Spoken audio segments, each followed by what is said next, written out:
Good morning and welcome. This is Sunrise Daily. I'm Ayo Makinde. Well, it's a beautiful Thursday morning here in Lagos, Nigeria's commercial capital. I'm Kayode Okikere. Well, it's the Federal Capital Territory here. Good morning. I'm Maokwe Ogunyusu from Abuja. I thought I was going to hear political capital, but hey. Then I'll go to business capital.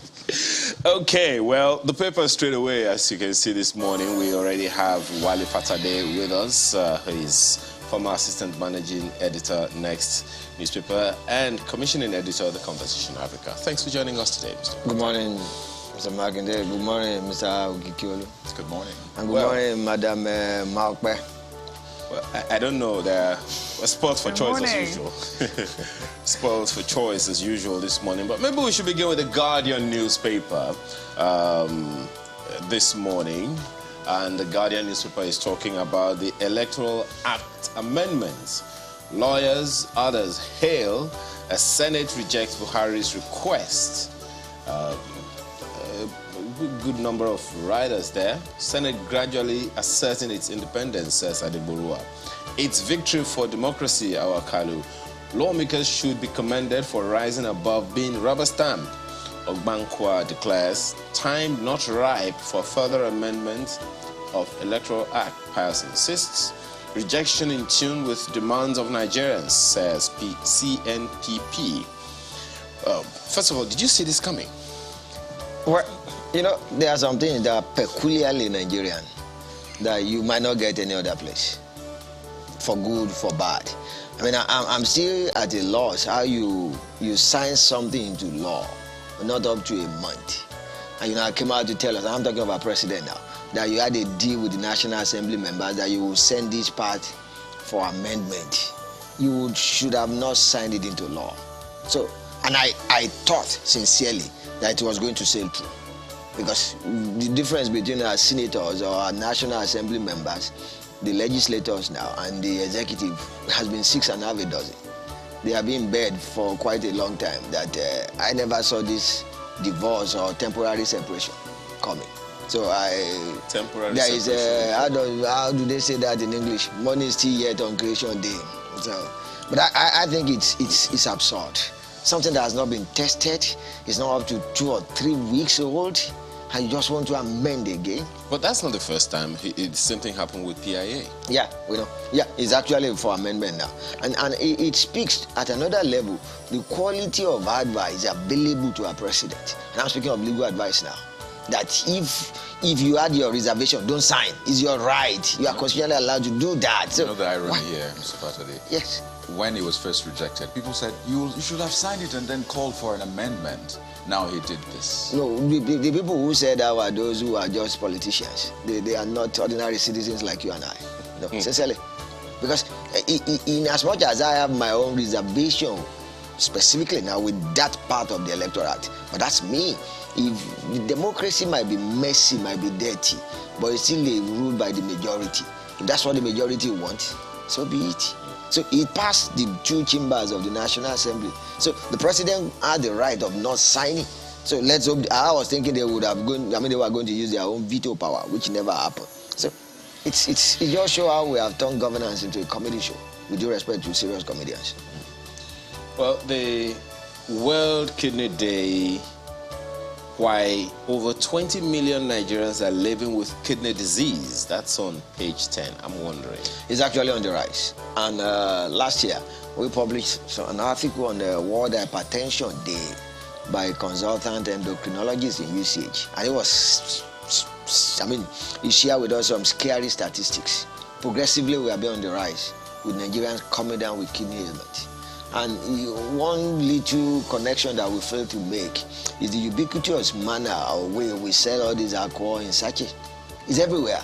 You know, there was Parks a ban. Everywhere. There was a ban, at least. There was meant to be a ban. And just a few days after, You see it everywhere. They are hawked in sachet. And they are so abysmally produced that nearly most of the ones that you see everywhere are not registered by NAFDA. What is just keep on popping this. What is disturbing about this Another thing, hold on please. Another thing we abuse is paracetamol. People just keep on popping, and these things weigh the kidney down. Exactly. But you know, what is disturbing about this, perhaps in a way, by way of corroborating what you just said now, is that, well, I spoke with some nephrologists over the weekend, and they were talking about the fact that it's disturbing that younger people are more in this space now than ever before. Alcohol is more pervasive among younger people. And I'm speaking of people under 30. Very, very disturbing. And we don't seem to tackle this. You know, its twin brother is the drug epidemic, which is no longer silent. It's huge and loud. Oh dear. Well, let's turn our attention to the Nigerian Tribune now. The lead is on politics. And you see, APC convention, why Buhari removed Buni El-Rufai. Buhari North Central governors to meet with chairmanship aspirants to achieve consensus candidate as APC officially unveils power sharing across zones. North Central gets chairman, Southwest national secretary. It was quite an explosive conversation Governor Rufai had with Sean Kibaloye on politics yesterday, and some revelations. In fact, I realized that some people within the APC didn't actually know things that were playing out until yesterday when they heard the governor. How did that hit you, really? No, it just shows that we have had, and we are still having, weak parties, political parties. And the impact of that on our democratic experience is there for all to see. I mean, I had this headline this morning on the radio station, and I said, wow, I like the way the Tribune headline writers had fun writing that. So the APC is now President Buhari. And it's correct, I'm not saying they lie, but it shows how things have gone bad. I could just imagine the days of Augustus Meredith and Desai Akinloye, the wonders of us in Ibadan called Babantu Taba. I mean, no president would have removed him. It's not going to happen. It was not going to happen. But it's always been said that the president is sort of the anchor for the party. We kind of anchor. The president ran under a party platform.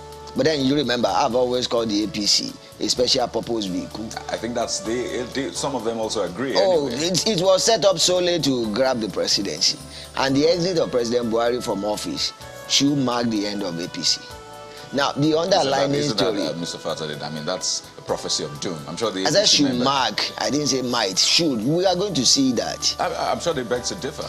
It's their right, and it's my own right too. And this has come out of my own experience of analyzing and reporting politics for about 3 decades in Nigeria. So I can say what I want to say. And I think it's going to happen. You know why it's going to happen? And I didn't catch Sheon's programs yesterday, or Sheon's program. It's on YouTube. Okay, so I'm not sure whether I touched on it. You know, the president left for the United Nations Environment Assembly in Nairobi, Kenya. And the itinerary then was I will move from there to London for his medical checks. The president came back solely to remove Mr. Buni. I don't know whether you know that. And when those who told me this, and those who know, those who should know, those who are part of it, I was flabbergasted. That's so, Mr. President had to come. There were 2 people you brought to your show. I think it was day before yesterday in the morning. 2 APC gentlemen that Malcolm interviewed in Abuja.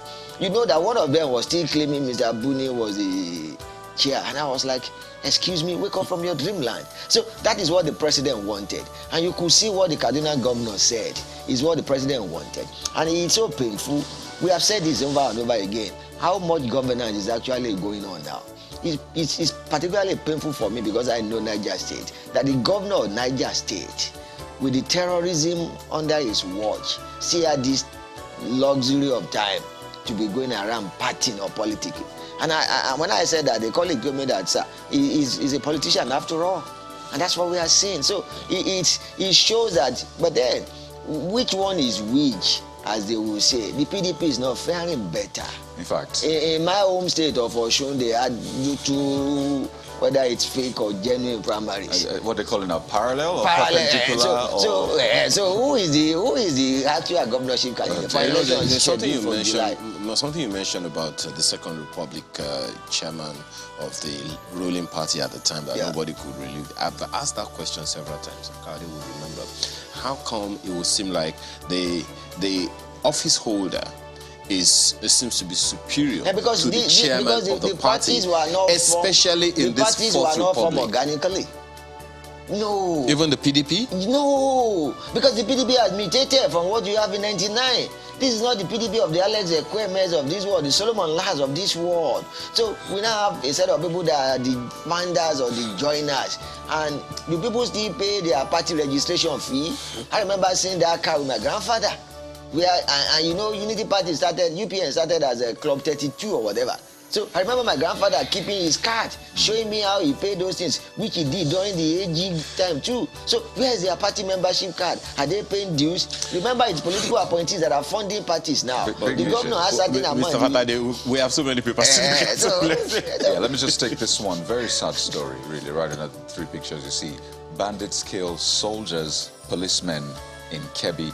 Police parade 200 bandits in Kaduna. It's quite interesting you mentioned Niger, now Kebbi as well. You know, the governor is the head. The deputy, I think if this at the same attack, the deputy governor actually escaped an attack. Exactly, there was an attack on his life. So, I mean, it's a lot about security right now. Just a few days ago, we had the massacre of the vigilantes, over 60 of them. I mean, seeing that video was I mean, that was heart-wrenching for me. So page 25 of the Nigerian Tribune has more details. It's a big one. I will definitely be focusing on that one for you. A lot of other stories, but let's leave it there. Marwa. Well, let's take a look at what the leadership has this morning, and they have this. Buni won't return as APC Caretaker Committee Chairman, attributed to the governor of Kaduna State, El Rufai. You find details on page 4 of the paper. Says NEC will ratify his removal next week. President asked us to vacate court order stopping convention. It's also a quote there. Buni remains chairman. APC senators insist. That's on the front page as well. Bello inaugurates convention committee, releases zoning list. North Central retains chairman. Southwest gets secretary. So the zoning list was also released by the APC yesterday. So you find all the details on page 4 of the paper. Electoral Act Amendment. For once, that's how the leadership captures it. For once, 9th Senate rejects PMB's request. It's a page 8 read this morning. I know that our guest has already commented, you know, a great deal on that issue, so I won't stress him. I won't stretch you a little more on that. But look at this: ASUU strike. UTES has failed integrity test. Federal government insists. So that is still ongoing. I do not know if you'd like to say a word or two on that, what you make of this negotiation ongoing between ASUU and the federal government. Don't forget that the federal government has now set up another committee to take a look at the 2009 negotiation agreement. ASUU is kicking against that, but this is what the federal government is saying about this payment portal. They say go to IPPIS, and ASUU says no, we have UTAS. But federal government says UTAS has failed integrity test. What do you think? How should we get out of this quagmire? It's up to all of us, the citizens now, to rise up and rescue the Nigerian university system from the grips of both ASUU and the federal government. Now, IPPIS is one of the greatest calamities that this government could have bequeathed to Nigerians. And a lot of people do not know what is happening. As a matter of fact, last week I was speaking with a professor, a friend of mine, who's been a professor for about almost a decade now, who told me that for about 6 months he's been collecting 21,000 naira. And I asked him that, are you paying any loan or deduction or whatever? He said no, that there are only 2 deductions that are supposed to be done on his salary. His taxes and his pension. That's all. Go to University of Ibadan, go to University of Lagos, speak with professors. Is that a fault of IPIS? Yeah. In fact, there was a time a vice chancellor at land was actually being paid, was it 31 or 41,000 naira? There was a time in University of Ibadan, and the people, I don't know whether it's the budget office or AUC now can deny it, that lecturers were asked to contribute money to go and play with people at the IPPIS for them to be paid their actual pay. This is happening. I mean, I got family members, I got friends, I got relatives who are in the university system. IPPIS is bad. And so and unfortunately, ASUU has given up on the propaganda war. They are not focusing on this very well. Whether if they are not going to use UTAS, I don't know, I don't have any problem. But what about IPPIS is not working? Now you cannot, there's a danger now that people might not know again. You cannot go from University A to University B on sabbatical. Now, presently, because University B will now tell you that, look, we are not going to pay you. Because if you put your name on our payroll, that means when you get back to your university A, where you are working, you will not be paid again. These are the confusion in the system, and there's so much happening. And the citizenry, we are just folding our arms, watching this game going on. And I'm not sure it's the 2009 agreement they are renegotiating now. I think it's the 2019 one that was renegotiated. And so there's no fidelity, there's no sincerity or purpose on the part of the government on what they want to renegotiate. And it's so absurd and so sad that the current Minister of Education, when he was a columnist in Daily Trust, was pontificating on the same ASUU strike. Now the ball is in his court, he can't solve it. I'm not saying ASUU is without its fault, a plethora of them, but I think we just must rescue the university system from the grip of the federal government, who is just not interested in doing anything for the university. Well, there's some news to share here. Page 14 has this story. Second Niger bridge to be ready next month. That's attributed to the Chief of Staff of the President, Gambari. That's page 14 read there. We heard that he was on an inspection tour with the Minister of Works and Housing. And it looks like this is what he has to say from what he's seen. Second Niger bridge to be ready next month. Your thoughts? That would be wonderful. Kudos to this government if that is done. Though at another level, I wonder the kind of visit that you needed the Chief of Staff, the Works and Housing Minister, and the Labour Minister to go to see a bridge. That's very funny.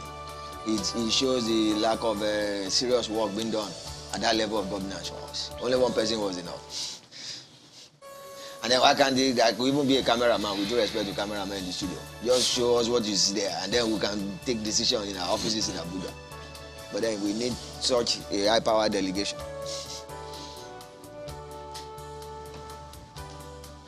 Well, let's leave it there for leadership newspapers. And flip to the Vanguard newspaper this morning that also has a political story as its lead. Intrigues as APC toes Buhari's line, zones chair to North Central. Stories on page 5 of the paper. Modu Sharif, Yari, others edged out. Senators Musa, Mustafa, others battle. Senator Adamu for party chair. CECPC in quandary over proposed INEC meeting, malls 2 options. So many, stories on the lead. There's so many riders right there. Of course, we've spoken a little about this. It's just lit. Is Senator Adamu not in the current Senate, the former Nasarawa governor? That's Adamu Abdullahi.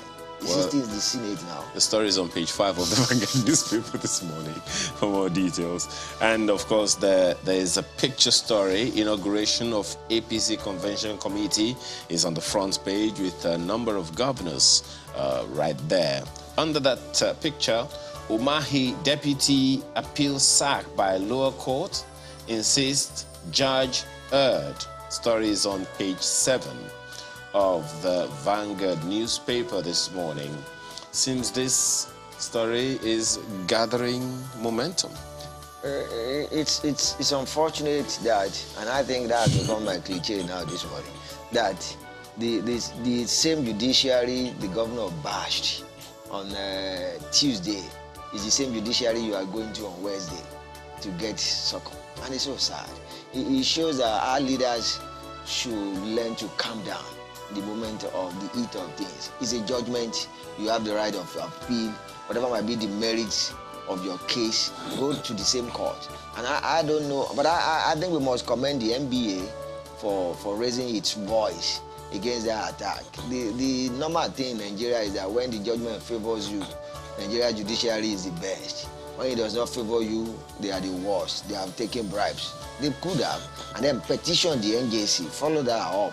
The show of shame that the governor of Ebonyi put up on Tuesday was so bad, very bad. Well, I guess that's that. Of course, the ASUU story is also on the front page. ASUU to Nigerians: don't allow elected leaders destroy varsities. ASUU yet to meet our demand on UTAS. Subscribe to FG. Both stories are on pages 10 and 8 of the paper today. Mr. and Mrs. very quickly seems to be digging from the past. Mr. is warning Mrs. very sternly. I know he's your boss. Must he touch you like that? If he tries a stunt like that again and I catch him, that day he'll know that my name is Bayo. a short word for bayonet. Oh, wow. Yeah, I mean, you have to go all out to protect what's yours, right? And the back page has sports, and that's the Vanguard today. Well, the dailies are taking different angles, different bites of this pie that Governor El-Rufai actually presented to Nigerians. And you see CPC chair Buhari told Bello to take over, says El-Rufai. That's on the front page of a New Telegraph newspaper this morning. The writers, as you would expect, from that interview yesterday, talking about the support of 19 APC governors. President picked the national chairman from North Central.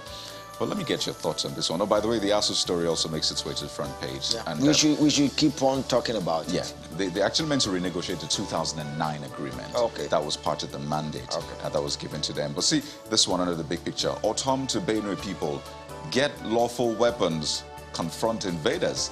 Says they can't continue to cry out for help as terror herdsmen again kill 5 farmers, injure 2 others in his village. Calls on FG to step up military operations in the zone. So Benue, Kebbi, Niger. I mean, these things never really went away. No, it's as though they just focused on 2023. Yeah, and as I sat in the car before I came to the studio, I was just reading the treasurer of our resident association, reminding people of their security level. So we are buying guns at another level. And it's just that, because I don't know which residential area in any part of Nigeria now that doesn't have its own internal security arrangement apart from the one provided by the government, which might not be available. So I think that's what Mr. Autumn is asking his people to do, which is very sad. Remember, that's the Benue is the major food basket of Nigeria.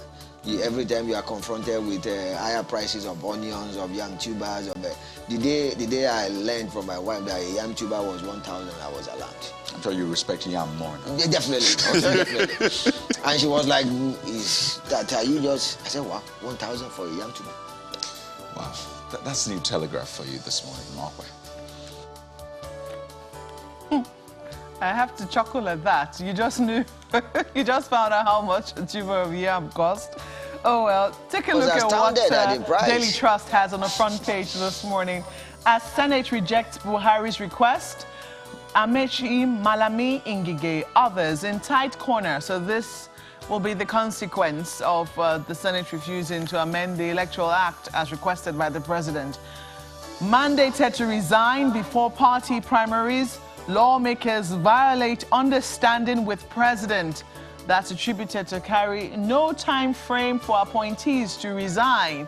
Attributed to a senior advocate of Nigeria. So it looks like there might still be room, maybe wiggle room there for the appointees. We don't know. Page 5 might give you a little more detail to that. They also have this political story. Buhari gave us clear directive to remove Buni, attributed to El-Rufai. He has not been removed, says Umahi. So still conflicting signals there. Page 14 will give you all of the details. And what is happening in Kebbi? Witness say bandits on 200 bikes kill 13 soldiers, 5 cops in Kebbi. Don't forget that just, I think it was yesterday, there was also the news that about 63 vigilantes, 63 people were murdered by these same bandits. So there are big questions as to what exactly is going on in Kebbi State. Page 4 will give you details. Federal government bans foreigners from buying produce directly from farmers. Is that a good policy? Page 24 will give you more directive. But I want you to take a look, and I want you to comment on this, our guest. Ukraine war, Western sanctions taking toll on us, Nigerian students in Russia. It's a page 5 read. But these are some of the effects of what will happen. Right now, we know that almost all the countries of the world, maybe apart from the major powers, China, even India, are trying to isolate Russia. And it's going to certainly take an effect on, take its toll on the people of Russia. Nigerians, our students are there, and it looks like they are also feeling the effect. Should we be asking our students there to come home as well? I have a personal experience of that, because I got a friend who has got children in Ukraine, and speaking with her made my heart, tore my heart to pieces. As the last time I spoke with her, one has escaped to Hungary, the other one was still caught up there. And she shared with me in tears how the one in Hungary said, "Mommy, why must I come? That will I be able to continue my studies in Nigeria?" And she had to use her motherly instinct, asking him that, "Just come. Whatever happens later, we can sort it out." I think we might not really understand the level of pain and agony, trauma that parents are going through. I think we have close to about 5,000 Nigerians schooling in Ukraine. And most especially, nearly all of them are in medicine and engineering, which are very popular and quite prestigious in that country. It's a way you can use to get into main Western Europe. And I think it's good enough that our government is making efforts to bring them back. We have not adequately captured the horrific stories coming from Ukraine from our students. And I hope we are not sitting here pontificating that why are their children in Ukraine? Well, until you have a child seeking admission to university in Nigeria, you will not know the labyrinth or the intricacies it involves. Nigerian News Direct has as its lead, again, it will look like some excerpts from the interview we've referenced severally, alleged candidate in position, 4 notable APC governors to the camp. Find that story on page 3. Hopefully the party will take them to court. There must be level playing field for all contestants. Of course, according to official, party must avoid repeating political mistake of PDP. Ascribed to stakeholders. Buhari, 19 governors behind removal of Buni. That's ascribed to El Rufai, governor of Kaduna State. So much has been said about that. Right above the nameplate, fuel scarcity. Nigeria now has 1.9 billion liters of petrol. That's ascribed to the minister. Are you comforted? Well, I bought for 165 naira yesterday for the first time in about 4 weeks. So maybe things are easing up. I bought 200, I bought 205, I bought 210, I bought 190. So yesterday I bought 165. Only you. Only me. So maybe things are actually easing up. Using my own experience as the index case now. Well, there is this very displeasing one on the front page, depressing if you might add, because we chatted about it yesterday. Slain BRT passenger.